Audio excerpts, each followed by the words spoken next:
अगर आप America, UK या कनाडा में रहते हैं और इंडिया में आपका कोई बैंक अकाउंट है, प्रॉपर्टी है या कोई भी इनकम है, तो ये वीडियो आपके लिए बेहद ज़रूरी है।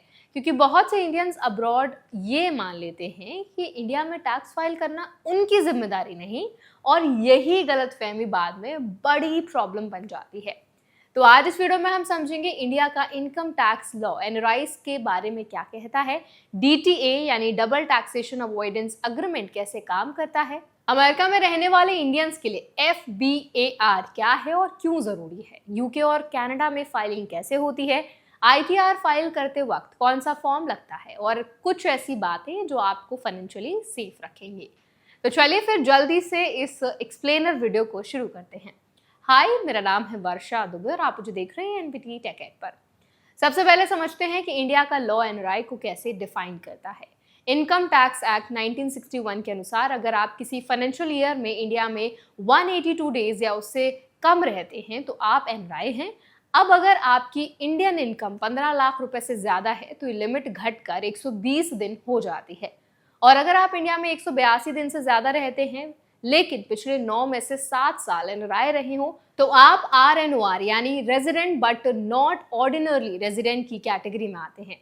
आरएनओआर का सबसे बड़ा फायदा यह है कि इस स्टेटस में आप इंडिया में सिर्फ इंडियन इनकम पर ही टैक्स देते हैं, बाहर की इनकम पर नहीं, और ये बेनिफिट 3 साल तक मिल सकता है। अब सबसे जरूरी बात, एनआरआई के लिए इंडिया में टैक्स कब बनता है। इनकम टैक्स एक्ट के अनुसार एनआरआई को इंडिया में सिर्फ उस इनकम पर टैक्स देना होता है जो इंडिया में अर्न हुई हो या इंडिया में रिसीव हुई हो। मतलब अगर आपका अमेरिका में सैलरी है तो इंडिया में टैक्सेबल नहीं होगी वो, लेकिन अगर मुंबई में आपकी कोई प्रॉपर्टी है जिससे रेंट आता है या इंडिया में कोई एफडी है जिस पर इंटरेस्ट मिलता है तो वो टैक्सेबल होगा।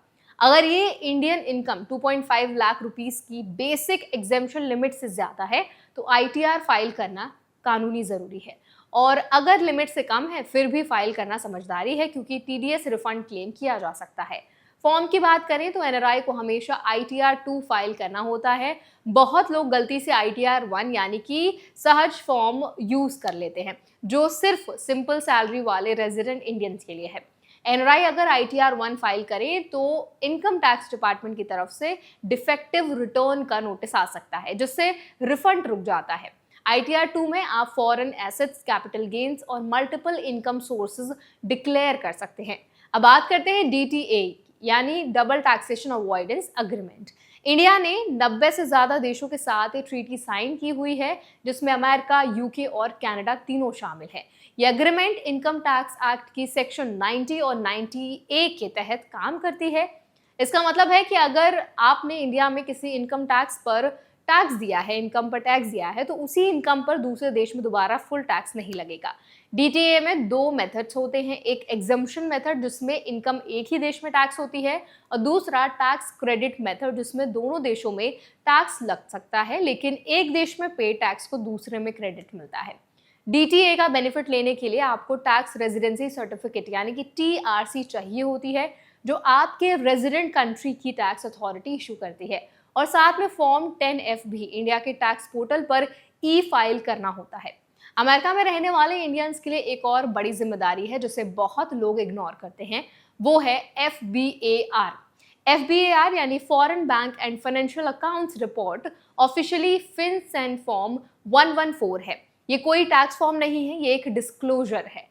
अगर आप यूएस सिटीजन हैं, ग्रीन कार्ड होल्डर हैं या H1B जैसे वीजा पर सब्सटैंशियल प्रेजेंस टेस्ट पास करते हैं और इंडिया में आपके सभी अकाउंट्स का कंबाइंड बैलेंस साल में किसी भी एक दिन $10,000 से ज्यादा रहा हो तो एफबीएआर फाइल करना कंपलसरी है। इसमें NRE account, NRO account, fixed deposit, PPF और डीमैट अकाउंट सब कुछ शामिल होते हैं। ये फॉर्म आईआरएस के साथ नहीं, फिनसेन के बीएसए ई फाइलिंग सिस्टम पर फाइल होता है। फाइलिंग बिल्कुल फ्री है, डेडलाइन 15 अप्रैल है और ऑटोमेटिकली 15 अक्टूबर तक एक्सटेंड हो जाती है। अगर ये फाइल नहीं किया तो नॉन विलफुल यानी अनजाने में हुई गलती पर भी $16,536 पर रिपोर्ट तक पेनल्टी हो सकती है, और अगर जानबूझकर छुपाया गया तो पेनल्टी अकाउंट बैलेंस की 50% या $1,00,000 से भी ज्यादा हो सकती है, उतनी भी बन सकती है। एक इंपॉर्टेंट बात यह है कि आईआरएस अब FATCA के जरिए इंडियन बैंक से डेटा डायरेक्टली वेरीफाई करता है, इसीलिए सोचना कि किसी को पता नहीं चलेगा बिल्कुल गलत है। यूके में रहने वाले इंडियंस को इंडिया यूके डीटीए के तहत रिलीफ मिलता है, जो 1993 में साइन हुआ था। अगर यूके में आपकी कोई इंडियन इनकम है, रेंटल कैपिटल गेन्स या डिविडेंड्स, तो पहले यूके में सेल्फ असेसमेंट रिटर्न फाइल होती है HMRC के साथ, और फिर इंडिया में ITR 2 में शेड्यूल TR के जरिए फॉरेन टैक्स क्रेडिट क्लेम होता है। HMRC से टैक्स रेजिडेंसी सर्टिफिकेट यानी सर्टिफिकेट ऑफ रेजिडेंस लेना होगा और फॉर्म 10F इंडिया पर ई फाइल करना होगा। यूके में ये रिकॉर्ड कम से कम 6 साल तक रखना जरूरी है। कनाडा में रहने वाले इंडियंस के लिए इंडिया कनाडा DTA लागू होता है। कनाडा रेवेन्यू एजेंसी यानी कि CRA इनकम पर टैक्स क्रेडिट देती है जो इंडिया में ऑलरेडी पे हुआ हो। लेकिन एक एक्स्ट्रा ऑब्लिगेशन भी है जो बहुत लोगों को नहीं पता, वो है T1135 फॉर्म।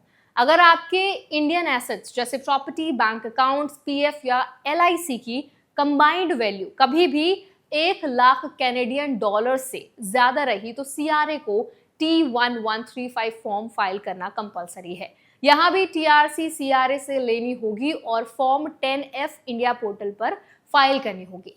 कुछ बातें जो आपको फाइनेंशियली सेफ रखेंगी।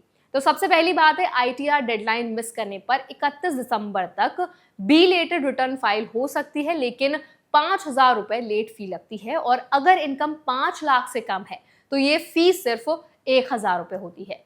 दूसरी, इंडिया में NRE अकाउंट का इंटरेस्ट टैक्स फ्री होता है, लेकिन US सिटीजन्स के लिए वही इंटरेस्ट शेड्यूल B पर रिपोर्ट करना कंपलसरी है। ये बहुत कॉमन गलती है।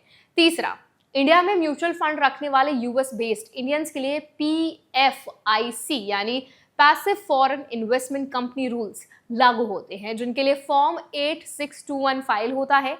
ये टैक्स सॉफ्टवेयर ऑटोमेटिकली नहीं पूछता।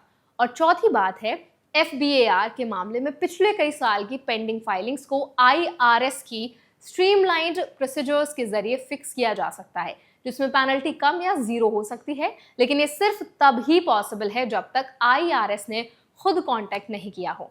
इसीलिए जरूरी है कि अगर आप अब्रॉड हैं और इंडिया में कोई भी फाइनेंशियल कनेक्शन है तो किसी ऐसे CA या टैक्स एडवाइजर से सलाह लें जो क्रॉस बॉर्डर टैक्स में स्पेशलाइज्ड हो। इंडिया का इनकम टैक्स पोर्टल incometax.gov.in और US के लिए FinCEN का basefiling.finCEN.treas.gov, यूके के लिए HMRC और कनाडा के लिए CRA की ऑफिशियल वेबसाइट्स पर सारी इंफॉर्मेशन पब्लिकली अवेलेबल है।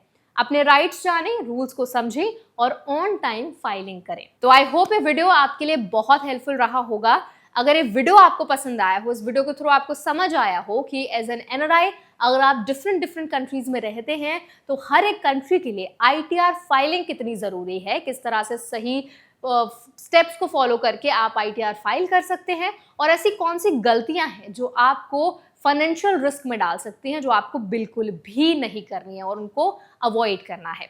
अगर इसके बाद भी आपके मन में कोई सवाल रह गया है, कोई क्वेश्चन आप हमसे पूछना चाहते हैं, कोई टॉपिक सजेशन आप हमारे साथ शेयर करना चाहते हैं, तो कमेंट्स में ज़रूर ड्रॉप करें। ऐसे और एक्सप्लेनर्स के लिए, वीडियोस के लिए, अपडेट्स के लिए हमारे चैनल NBT Tech Ed को भी ज़रूर सब्सक्राइब करें।